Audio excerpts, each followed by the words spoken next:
Hello and welcome to the Inner Sense channel. How much do you enjoy being in your body?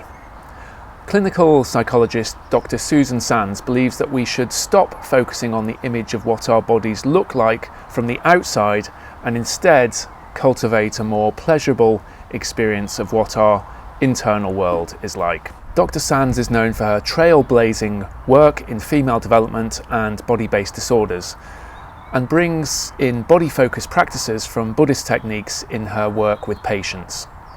She has studied thoroughly the research on interoception, which we touch on in this conversation, and we practiced a live reflective somatic exercise together, which was really fun to do over Zoom. There are links below to her excellent new book, The Inside Story, which covers these topics. I really hope you enjoy this conversation. Please do comment and remember to subscribe to the Inner Sense channel for more information about interoception and tips for how to improve your sense of inner body awareness. Hello, Susan. Thank you so much for joining us on the Inner Sense channel. It's a pleasure to be here, Ian.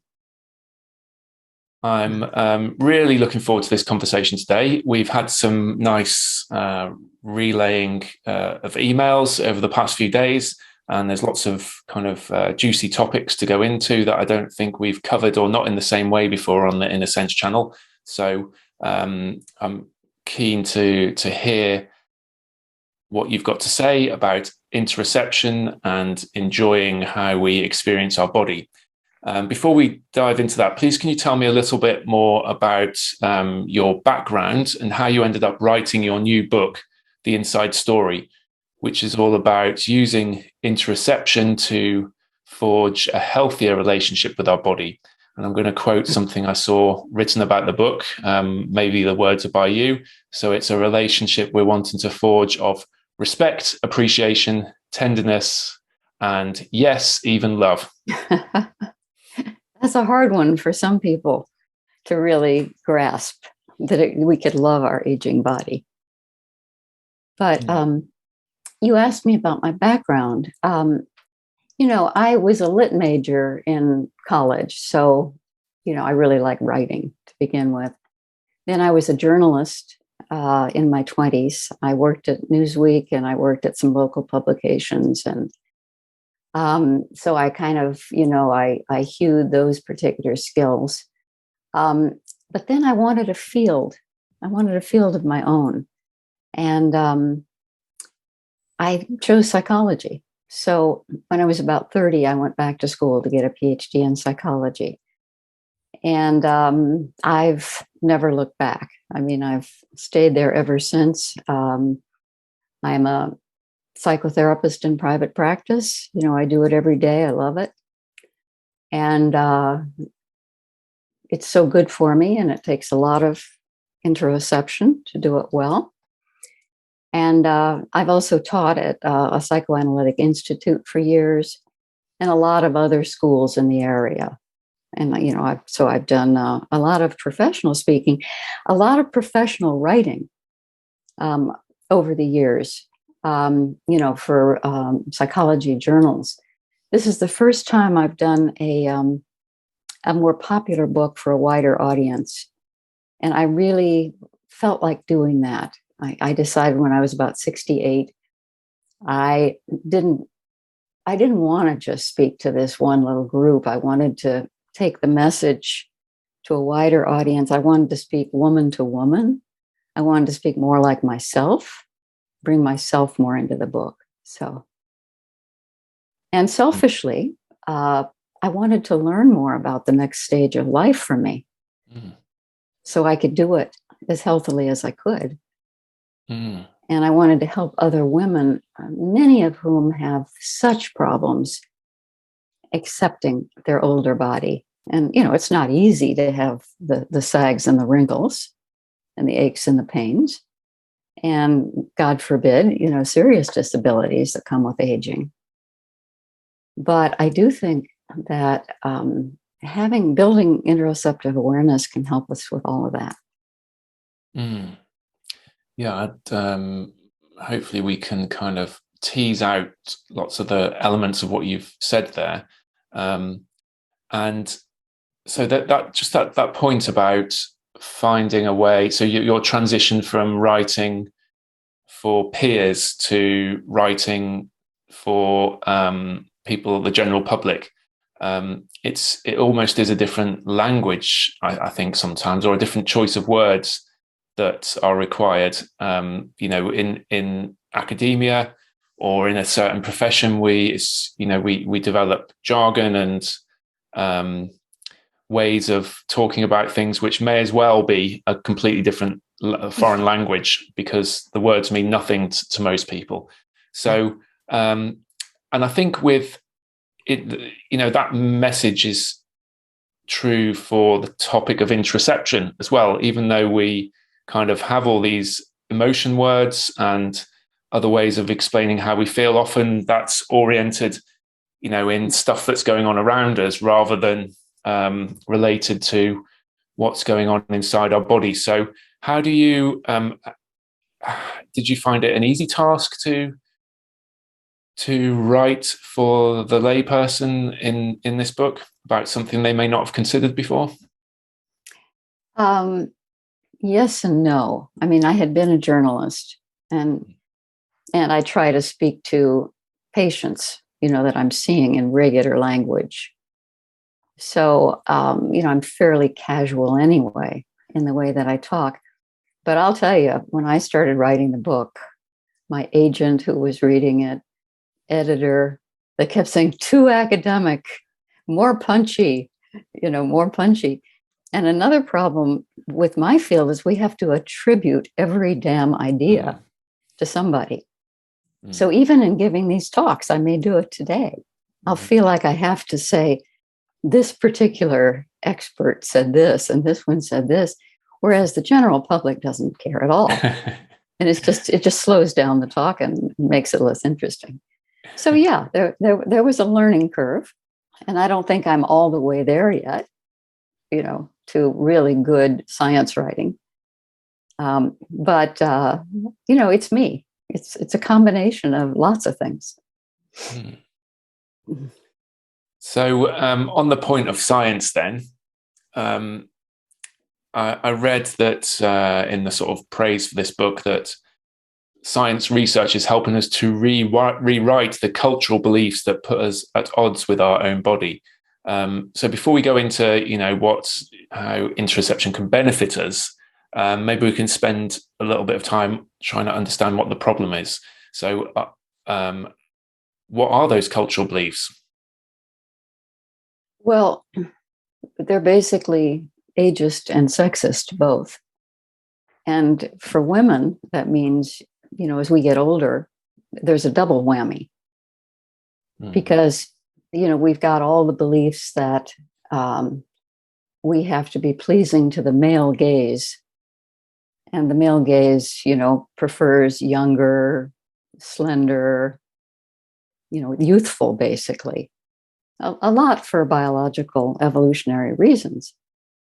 But we've grown up that way. And so we've grown up seeing ourselves in a certain way through the male gaze, even if we're queer. I mean, we still see ourselves that way. And we tend to see ourselves from the outside as if people are looking at us.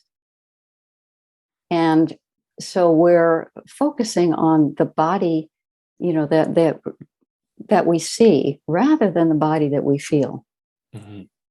So that was a main reason that I wanted to focus us inward. And so we can feel ourselves from the inside out.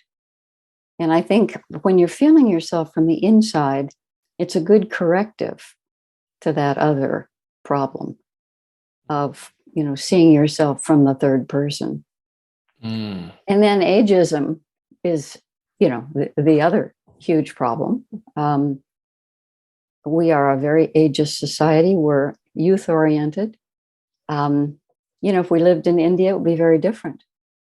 Old people can have any bodies they want, and they're revered and appreciated. This is and this isn't just the United States, this is England and, Western culture that believes that we're really, we're supposed to try to stay young. It's almost part of female gender identity to be obsessed with how we look. And so I really am concerned about that. I'm concerned about the friends of mine who are so worried about it. One friend, this is in the book, said that, losing her youthful body is a kind of death because she really banked on it. And I haven't felt that way. For one thing, I'm lucky to have skinny jeans, so I haven't felt it was a kind of death, but it's not fun. I mean, the sags and the wrinkles, they're not fun. So those are the cultural beliefs, the ageism and sexism. And with ageism, of course, it's not just about the body. It's also that we're seen as less interesting, less important, less valuable.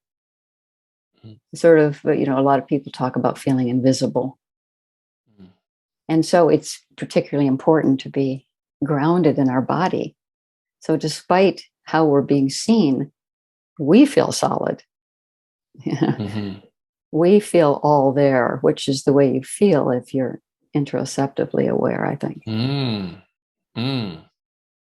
I hope to ask you about your personal, to try and share, give us some kind of color or flair or poetry to how you experience this personally later. But it's really that point about the difference between how people orient their kind of sense of self is a really big one, I feel. And Jane Aspel, who we collaborate with on research, she has a particular interest in this, that in the body and self lab that she runs.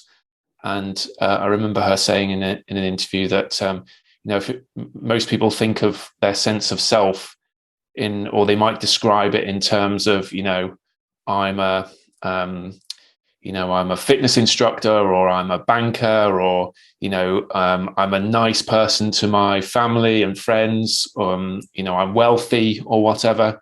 And whereas what the interoception research is perhaps indicating is that really fundamentally our sense of self is built from how we feel inside. And even though we might kind of have all these other things floating around that we talk about, it's something much more fundamental. Most people have probably heard about the phrase beauty comes from the inside, and I think maybe the word beauty is not an easy one to work with, because it's often we think about that as proportions, the relationship of proportions and this golden ratio and all of this, whereas actually the feeling, or which I think you're sort of talking about, the feeling inside is very different than what might the appearance of the outer appearance. So but I also think that we radiate that feeling inside too, if we're truly grounded in ourselves. And it is beautiful to see someone of any shape or age or physical beauty radiating. There's a beauty in that. And that I agree entirely. And I know some people who appear to really enjoy every aspect of their life as they're getting older, or most aspects of their life, and have this radiance. And it's almost like you can almost see the fire burning more brightly through the aging skin. There's something that's much clearer as they get older. It's less hidden. So so how does interoception fit in this? How can it help us age more comfortably? Well, let me just say, it's before I give some of my thoughts, that it's surprising that very few people have talked about aging and interoception, even though to me it's so intuitively obvious that it's really what we need as our bodies get older, less stable, less reliable. You know, if we're really grounded in our bodies, we can take much better care of ourselves, which is what we have to do as we get older. We have to take better care. And if we're grounded in our bodies, you know, we're more likely to realize not only that we're dehydrated or what overheated or whatever, but also, gosh, but that pain in my back, if I focus in on that, I kind of know how to twist it a little bit so it's a lot better, you know? Or I really need to kind of shake out my body because it kind of gets, it gets a lot more in knots. So I have to shake it out. So in other words, it's exactly what we need as we get older. Because we need to take, you know, extra good care of our body. And also, if we are taking good care of our body, then minor things are not going to turn into debilitating illnesses. You know, like if we're monitoring our high blood sugar, it's not going to turn into diabetes. So it's, you know, it's very protective to have a lot of body awareness. And we know that neuroplasticity continues into older age. We can keep changing our body. We can keep revising our body till the very end. It's not like you step over some boundary into old age and then you start decaying and wearing, you know, elevator shoes, not elevator shoes, orthopedic shoes. No, it's that we can just keep on working with our bodies through interoception, through exercise, diet, all the good things that we know about. And we can keep ourselves really quite young until the oldest ages. But we can keep doing what we've been doing, you know, working, exercising, walking, whatever. Many of us, you know, who are the lucky ones, you know, can go on until at least our late 80s, feeling pretty much like ourselves. However, there are people, you know, who unfortunately end up with serious disabilities, mental or physical. And that's another thing, you know, there can be bad surprises in aging. Yeah, things that, you know, really, you know, mustn't deny that there are some health challenges which would be very hard to correct just by changing our beliefs or shifting our attitudes. Having said that, I'm keen to talk in a moment about this, your thoughts on this greater reported happiness amongst older people. Yeah, you know, I just wanted to say something before that, because you mentioned changing beliefs. And I think that's another way that interoception can help us so much with aging. You know, we can change our negative views of aging, which are rife in our society. I mean, I think by changing our predictions about aging. And how do you change your predictions? How do you change the expectations you have about aging? One way is to develop body awareness and feel better about your body.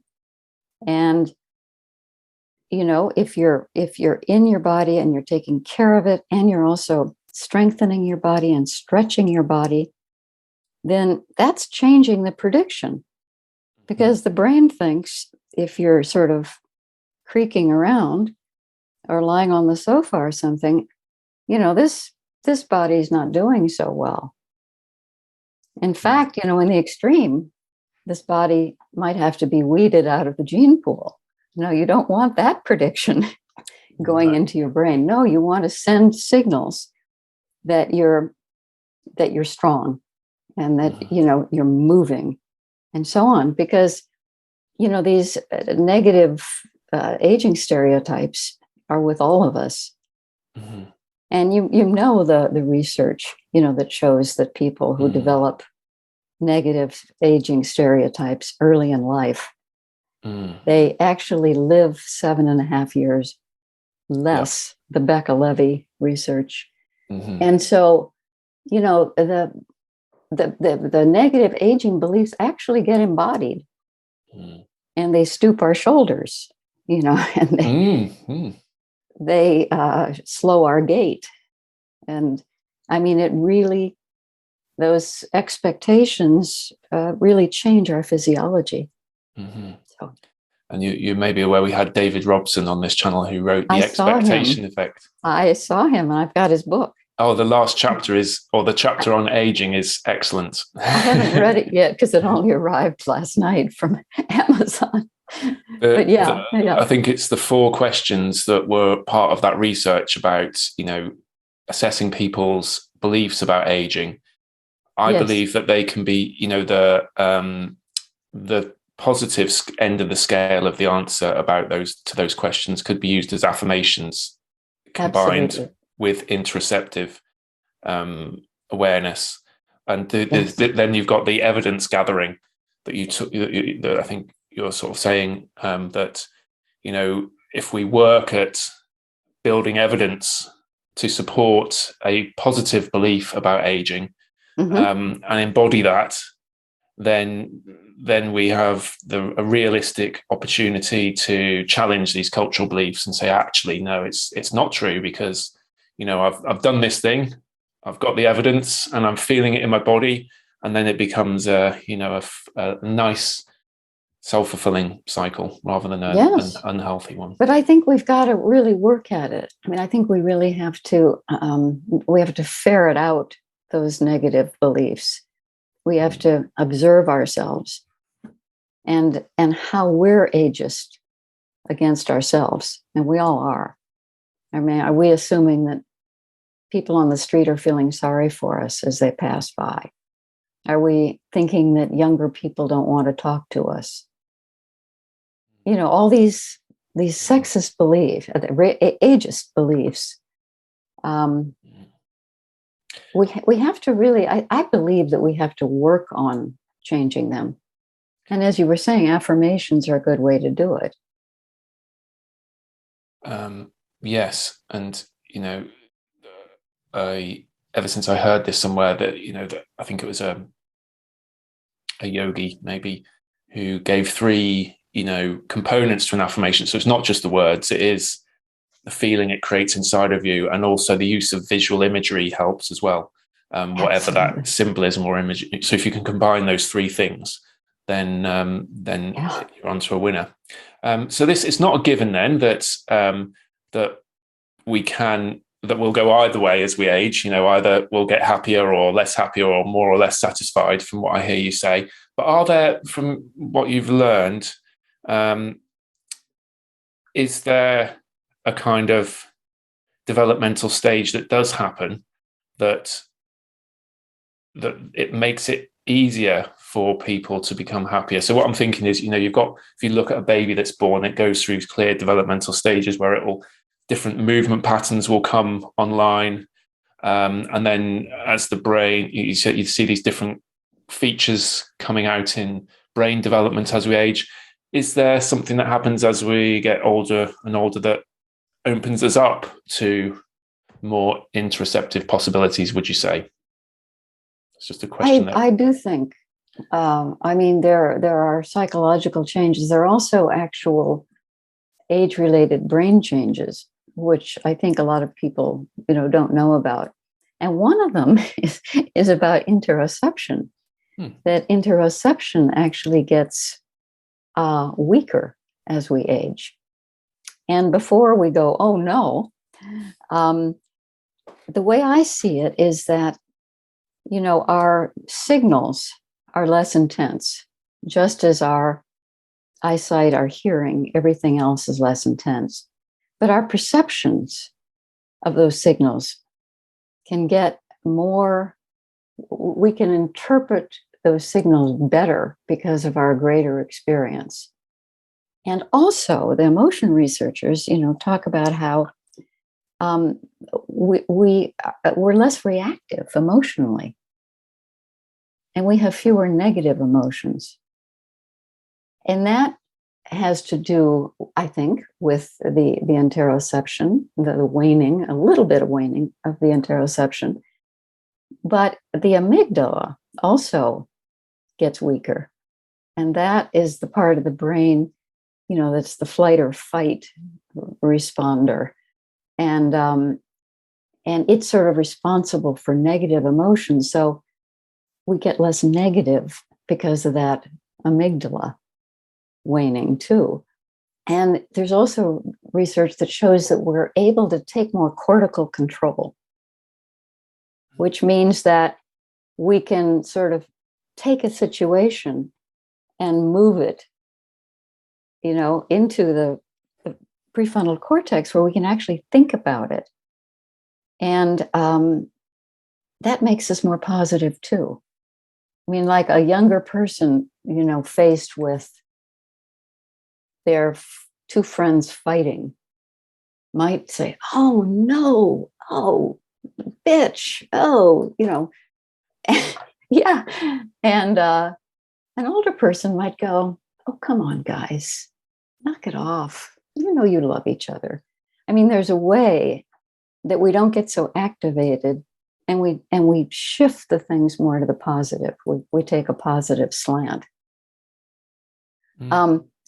So then I believe, that our hormones also make a difference. After menopause, we don't have this. Women don't have this monthly tumult, and men don't have testosterone, which also makes them less reactive.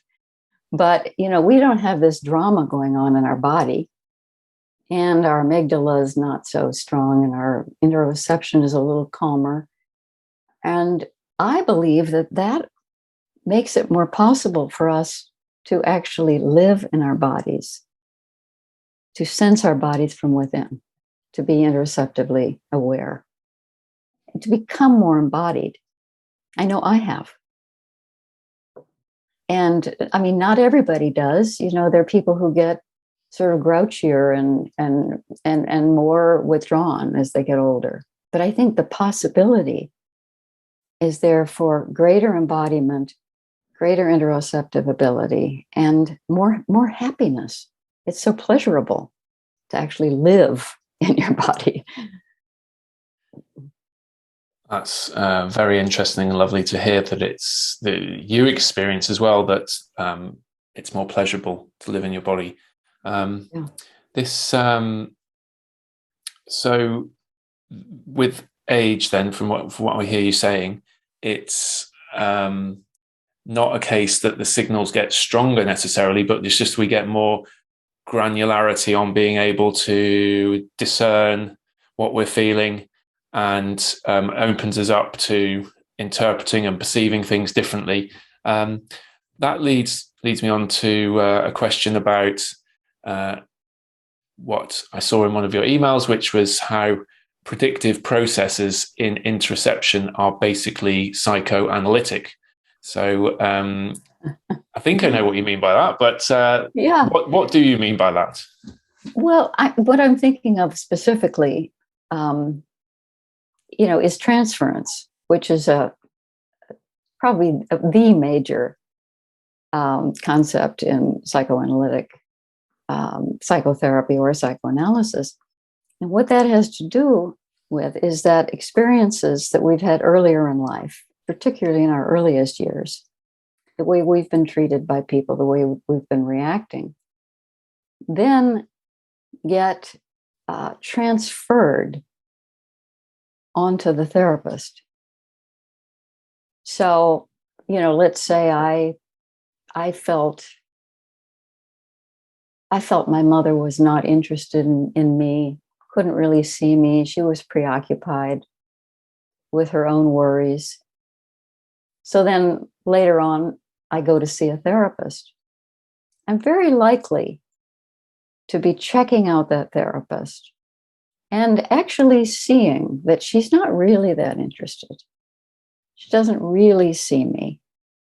She's probably got more interesting stuff to do later in the day. So that kind of transference, it is prediction. It's predictive coding. It's what we think is going to happen. We also, we make it happen. So I think that's the main thing. And so in that way, we can think that what we're trying to do in doing psychotherapy is updating our predictions. And somebody said that you could even define mental health as being the ability to continuously update your predictions based on your current experience, what's really going on, in other words, rather than based on something that happened before.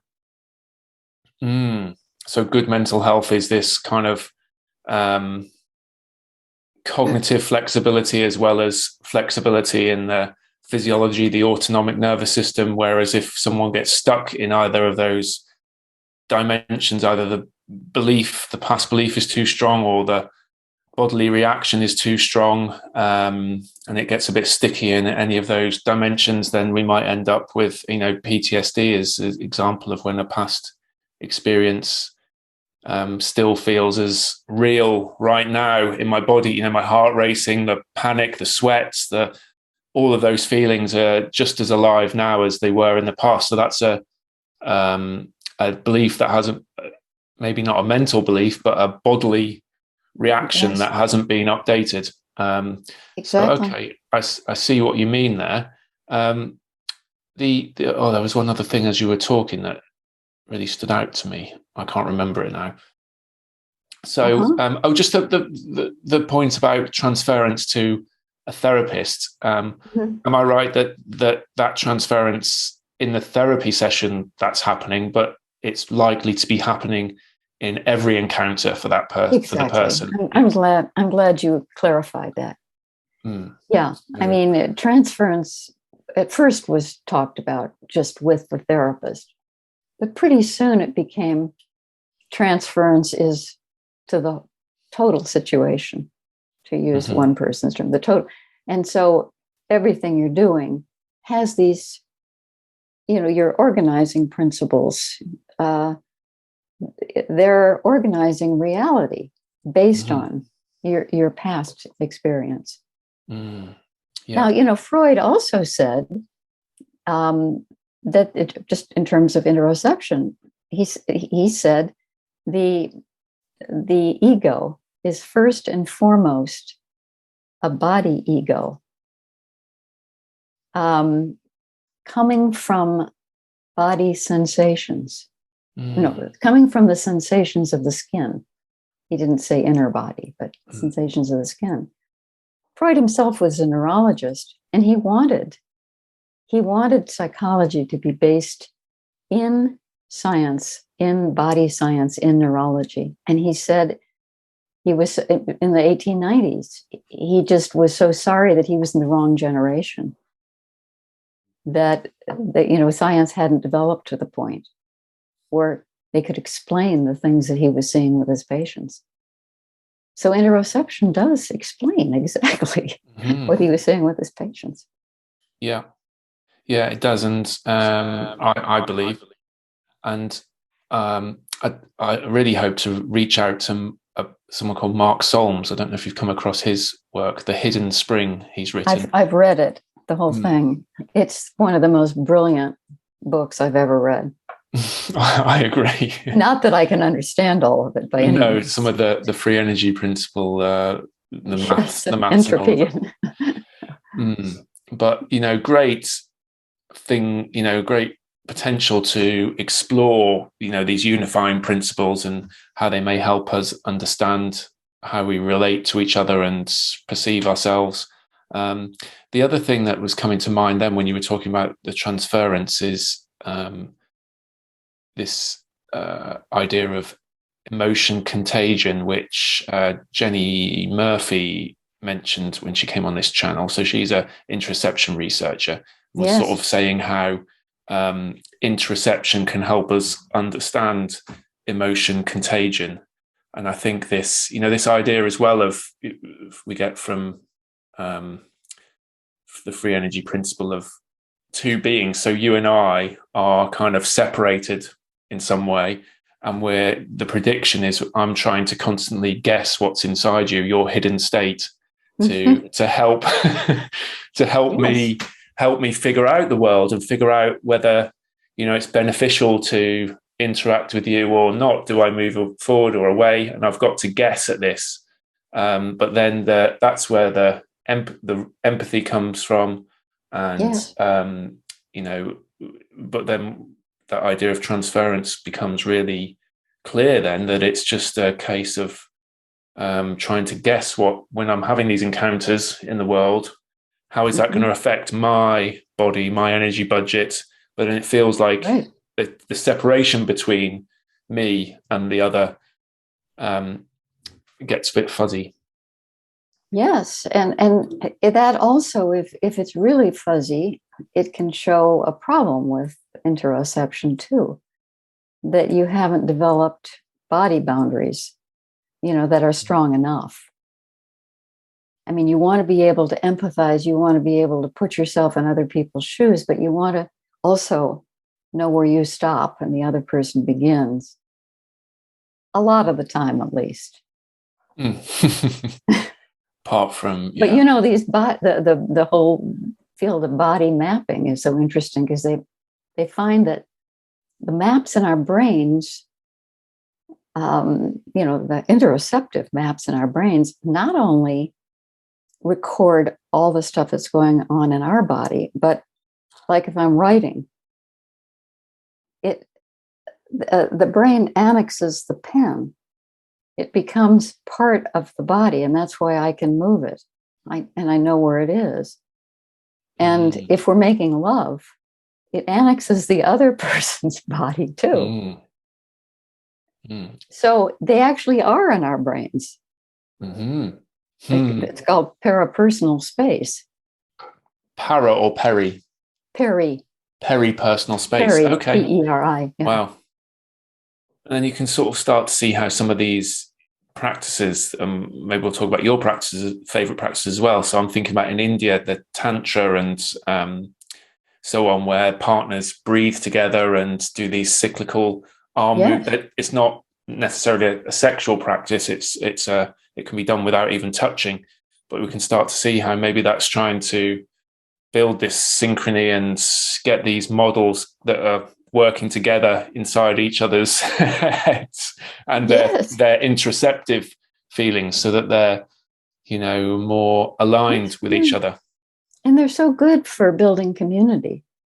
I mean, every culture has had like ritual dancing, and it builds a feeling of such pleasure to be doing something in synchrony with somebody else, especially something pleasurable. So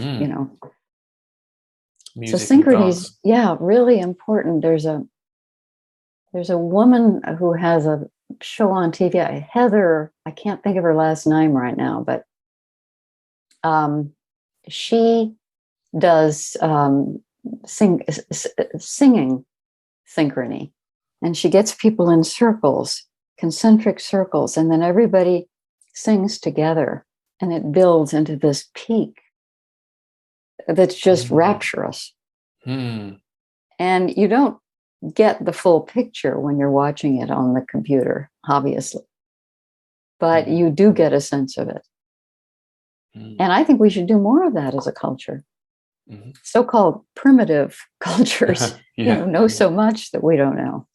Chanting together, and I suppose we still do, the nightclubs and raves and gigs and all of that. There is a kind of rhythm, and but it's and it's pleasurable. It's pleasurable. Thinking about your clinical work now, so how has learning about interoception changed your clinical work? I would say it changes every day based on what I'm thinking about interoception. Um, I already was talking about how I'm thinking about people's predictions. And I'm just saying that to people much more, you're expecting that to happen. And that's why you're feeling anxious. It's not necessarily true that that's going to happen. It's just what you think is going to happen based on past experience. And I'll ask them something like, what's something else that could happen? Can you imagine another possibility? I find it working with my own emotions in exactly the same way. I find myself anxious or angry. And I think, no, that's just based on what I'm predicting. I better go back inside, sink down in my body and reset. Feel my body. And then I can see, no, that's just a prediction. I don't know that's going to happen. And I could actually change what I think could happen. Think and feel. Feel, exactly. How I feel, you what feel, is going to happen. You feel. I think, and of course, feel and think are, go right together there. That's it. I'm glad you made that change, though. It is the feeling that I'm talking about, of course. I found exactly what you've just said, that especially for interpersonal stuff. So my interoceptive world, sensorium, is usually predicting something about this other person or this situation I'm in. And just knowing that it is a prediction, and knowing that, as you said, asking the question, what else might be going on? What other possibility might be there? The work. And that you can create that other possibility by feeling it deeply inside yourself. Gathering Not evidence. that there won't be struggles and conflicts. There always are, but you can find more peace of mind and well-being if you go back inside yourself. There's no question. And nurture and feed and cultivate the feelings that you want to have about a certain situation or a person or And I think it's particular. I'm just thinking now about emotions and aging. And there are difficult emotions with aging. I mean, there's a lot of loss. There's loss of, body functioning or your looks or activities you used to do. My husband loved downhill skiing. He can't do that anymore. This kind of thing. There's also this huge loss of friends. My mother lived to be 94, and she lost all 6 of her siblings. Yeah, the 3 younger ones too, before she died, and lost all of her close friends. So there are these feelings of loss. And of course, the best thing to do with loss is to mourn. And how can you mourn? Oops, I just lost an earring. No, I lost an ear pod. How can you mourn? To mourn, I think you've got to really, you've got to go into your body. You've got to find the feelings in there. Some people, try not to mourn. They try to move on. Some people never mourn for important people in their lives. And but if you go inside and you feel around, especially around your heart, you can mourn. And you can give yourself compassion too, that way, for your loss.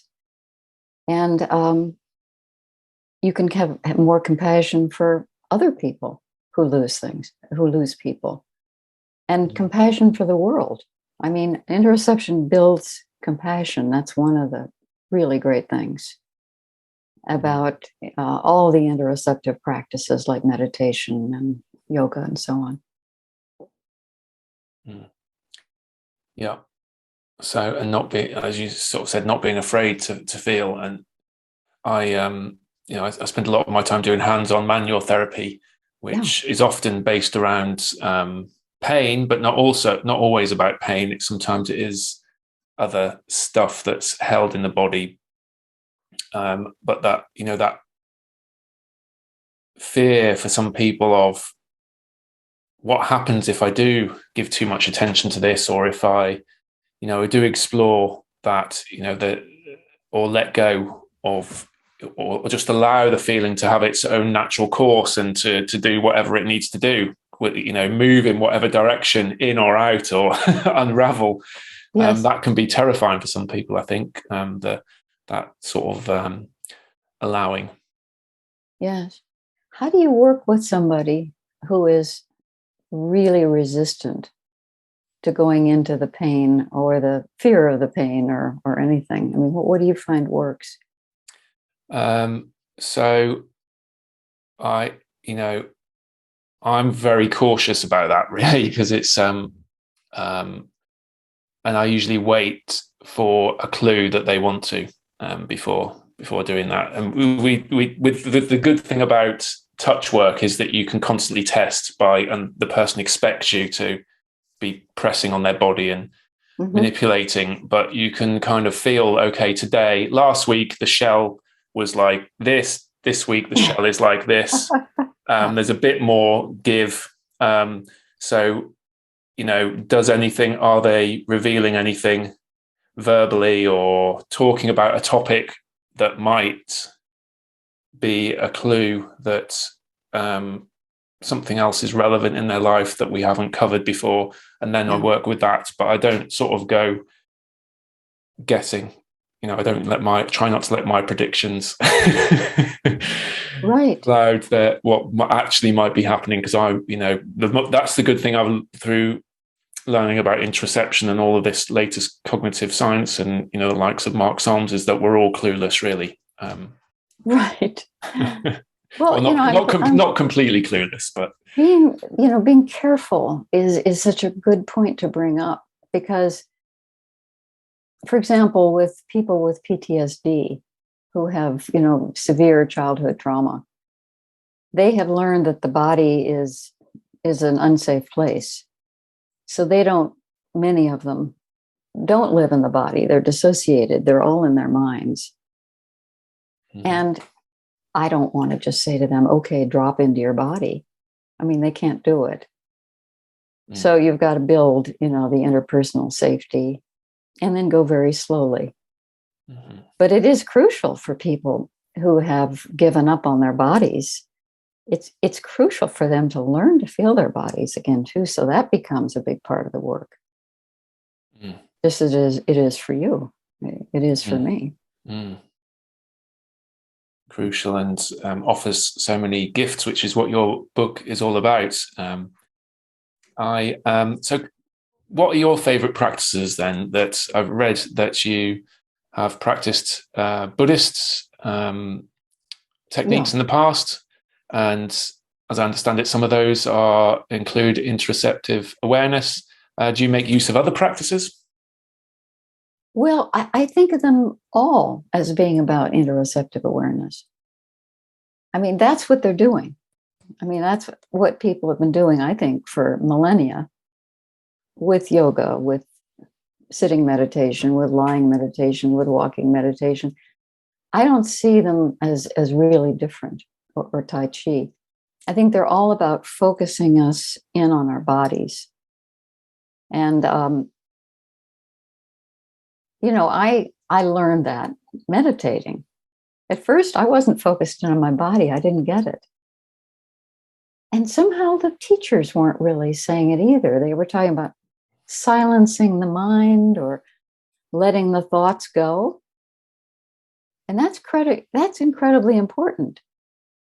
But for me, the really powerful meditative experiences have had to do with just feeling my whole body at the same time. The whole body. I mean, you sometimes have to start, with certain parts. or the body sweep where you feel each part is very useful for getting there. But when you get there, it's very much, for me, a whole body experience. And it's a feeling of letting go of constriction and the world opening up. I mean, I have actually felt, and I don't believe this is any sort of enlightenment experience or anything. That's not what I'm talking about. I don't think I've been there. But you can actually feel this part of the head, for me, get wider. It's, it's not constricted with thought, worry, planning. It actually gets wider. And so, I talk about that in the book. I talk about that month-long meditation retreat that I ended up doing in India and how that showed me that experience. But, I'm not the most disciplined person. It's not like I meditate. I probably meditate every day for short periods, but I'm not doing a lot of practices. I do them when I want them. This is just my personality. So if I've been writing a lot, there's a yoga mat in the living room. I just go in there and do some yoga. Or I do have a cushion in the bedroom. I'll sit down on it and meditate. But I don't think the practices are great and I recommend them for everybody, but I think we can also do so much of it ourselves, especially if we have a therapist or someone like you who can help us. We can just learn how to drop down in our bodies and sort of feel our way around in there. Some people can't. I have patients I've been working with for years who just do not understand the concept of moving down into their bodies. I have one like that who has finally got to the point where she says, Susan, I can feel my buttocks on the chair. That is it for her. She's gotten into her body and that's how she feels it. So like everything, this as a therapist, body therapist, that you do what works. You find the way in. The way in is different for different people. Yes, yeah. And there may be, there could be all kinds of reasons why some people find it more challenging than others. That there could be genetic factors that because this is quite a relatively young field of research. It could be, it's been found recently that SSRI drugs enhance some dimensions of interoception. So it could be the medication that they're on that are dumbing things down, or making something so sensitive that it's uncomfortable for people to go into their body.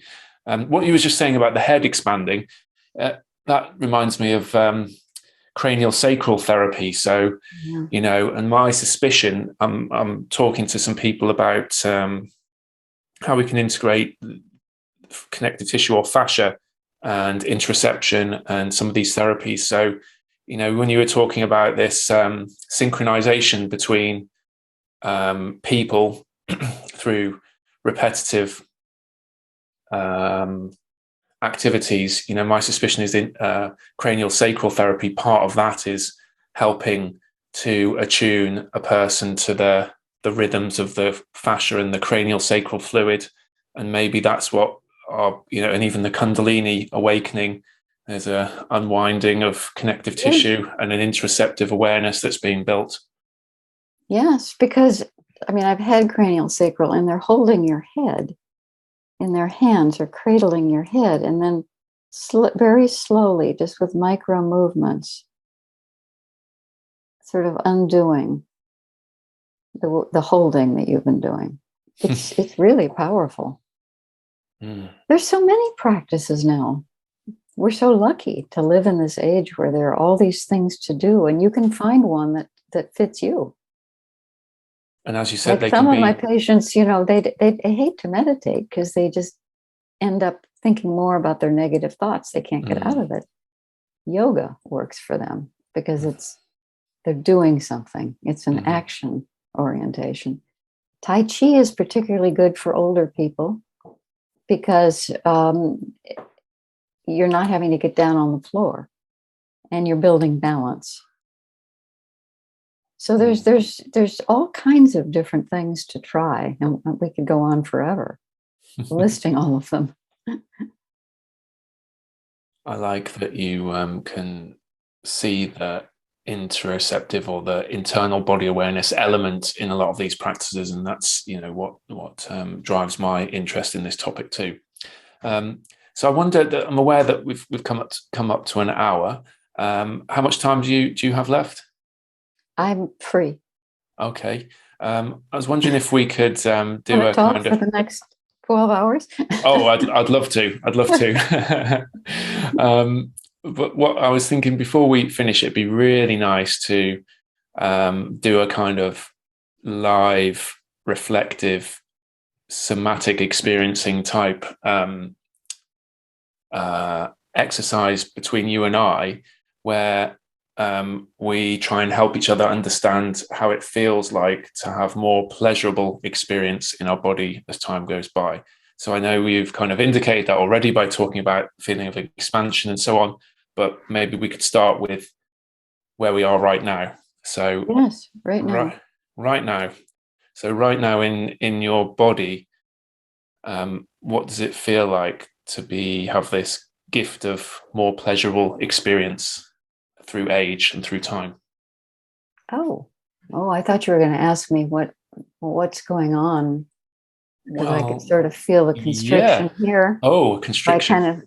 Because I was kind of slouching in my chair. So the first thing I felt was how there's constriction, and I'd feel much better if I just opened it up. And already I can feel just movement. And I can feel my ability to feel moving out from that constriction and taking in my shoulders now that I'm sitting up straighter. And I can feel the pleasure. And I use that word on purpose because it's so pleasurable to feel the letting go of that constriction. And I'm feeling my breathing, but it's more than just my breathing. It's also a sense of my heart and my gut, which I'm trying to take good care of these days, by eating things that really feed my microbiome. Makes a big difference.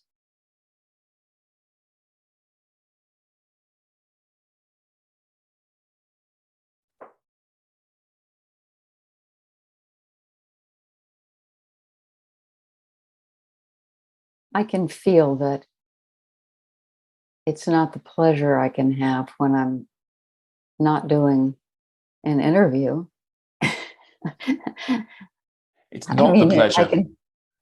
What I'm saying is, I can't get to the total pleasure because I'm doing an interview. You're focused. No, not just focused, but I'll be watched. There's some expectations, maybe. Well, I just know that, that it is, as well as a conversation, it's a performance too. Mm-hmm. That's what I'm saying. I'm just trying to be honest about everything that's going on. Thank you. So what I heard there was we started with you experiencing a constriction, and it was you moved from being forward to upright, and as you were paying attention to that, then you started to notice a movement around that area and some increased feeling around that constriction, which, if I heard you correctly, started to spread upwards more towards the shoulders, and there looked like there was an opening. Your hands moved up towards your shoulders as well. and then you used the word pleasure. So there was some pleasure appearing. Was there anything else that I missed? Oh, that wasn't quite as pleasurable as if you weren't performing for this interview. Of course. Yeah. So as you were saying that, I also, as I was kind of following what you were saying, I could feel a desire for myself to kind of open up as well. Mm-hmm. And when you got to talking about your shoulders, I became aware that above my collarbones, there was maybe a constriction there, or things didn't feel alive for me above my shoulders upwards as they did below. And when you talked about the performance, I noticed my heart do a little bit of a race for some reason. I became more aware of the consequences of the performance. So, but I'm now experiencing some amusement that we've shared that with honesty. And I'm feeling some more heat and some opening up around my throat. And maybe a sort of upward movement towards my head. Mm.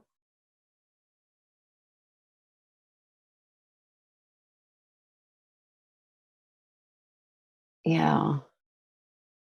I'm aware first of how well you listened and understood what I was saying,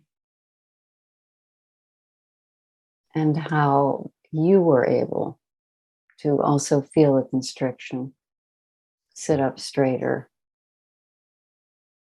feel yourself opening up, feeling the constriction opening up. And then becoming aware of another constriction, more above your collarbone, and letting that relax and feeling the heat of the relaxation and having that move upwards, and feeling the pleasure of this.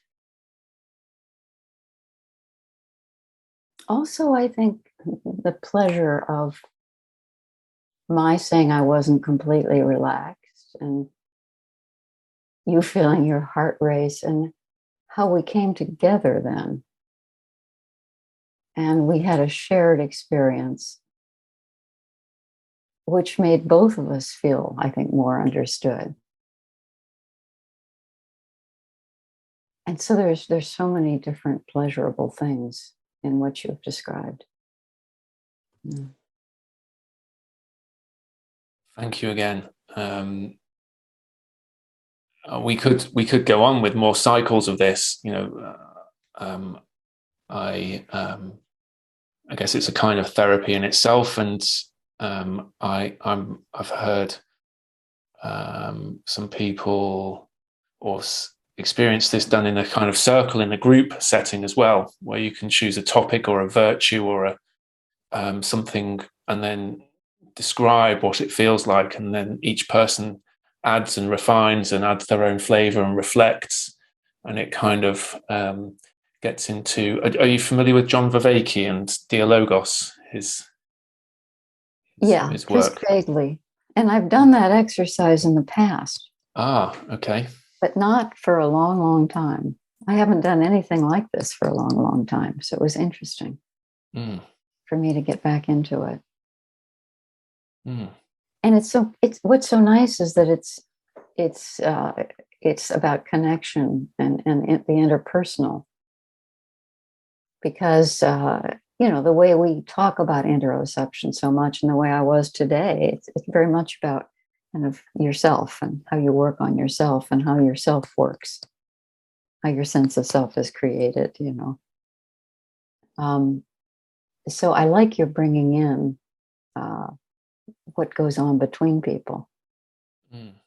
and how you can mutually regulate and mutually create interoceptive awareness with and for each other.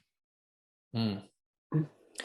And yeah, I think, you know, Stephen Porges, his work on polyvagal theory and self-regulation and co-regulation. I don't know if he frames it as sort of interoceptive work, but I know he's got the body perception questionnaire. But yeah, I haven't said this to anyone before, but I'm really curious about how this type of work could be used for arriving at agreement. And what I mean by that is in sort of conflict situations, or not even conflict, just let's say in a corporate visioning, or in society, you know, visioning and agreeing, because often it's done in a very kind of cognitive way, or with targets and measures, and the internal dimension of that I don't think is brought in. And if that was brought in, how would we arrive at agreement and synchrony with each other? Yeah.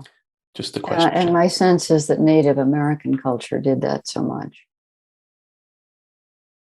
Yeah, there's a new book on it. I haven't read it, but it's one I really want to read. Can you remember what it's called?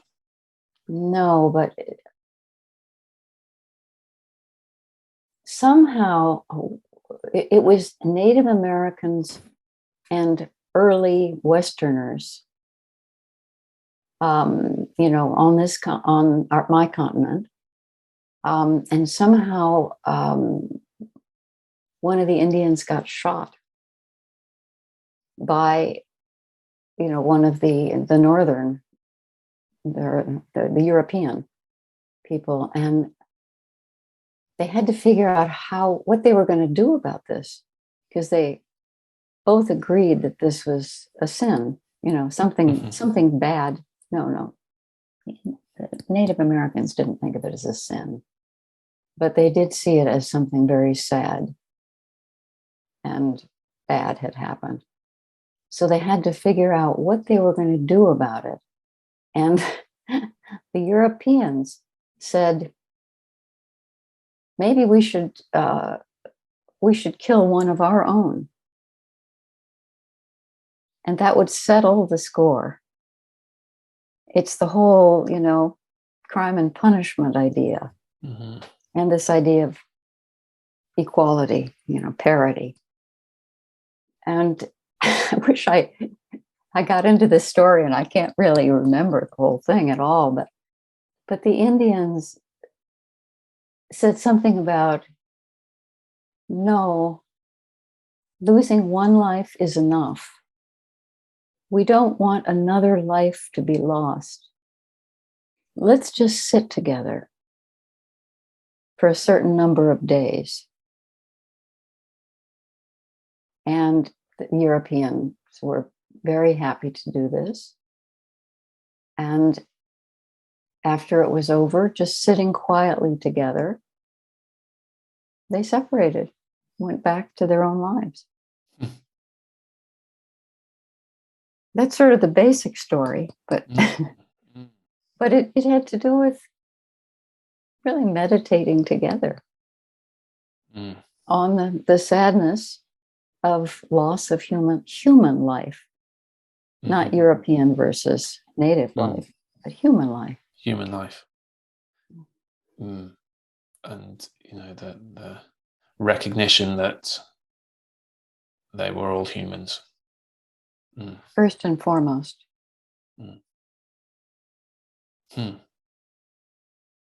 We're still not doing things that way. No. I mean, the world at large. No. The Russians and the Ukrainians. Yeah, I'm aware that Mark Walsh, who runs Embodiment Unlimited, or the Embodiment channel, which is all largely about interoception. I think his wife is Ukrainian, and he's got lots of Ukrainian and Russian friends, and I know he's turned his attention to using embodiment for reaching out and trying to support the conflict there. To the courts? Not to the courts, just reaching out to Ukraine and Russia. Oh, to Ukraine, yes. No, absolutely. Susan, thank you ever so much. This has been one of my favourite interviews, and they're all wonderful, but I've really just enjoyed the way that we've covered these topics, and the embodied way that we've covered these, it feels. So thank you. And I want to thank you, because just watching your show gave me more of an idea about how I could be in an interview. And I've learned from you. I really appreciate that. And I've learned from you too. So there's the namaste from yoga, the rough translation, which is that which is sacred in me honors and respects that which is sacred in you. I think there's a kind of interoceptive prediction, kind of hidden state, kind of message in there. So namaste. Namaste. Please remember to subscribe to the In a Sense channel for more information about the role of your bodily sensations and tips for using bodily awareness to improve your well-being.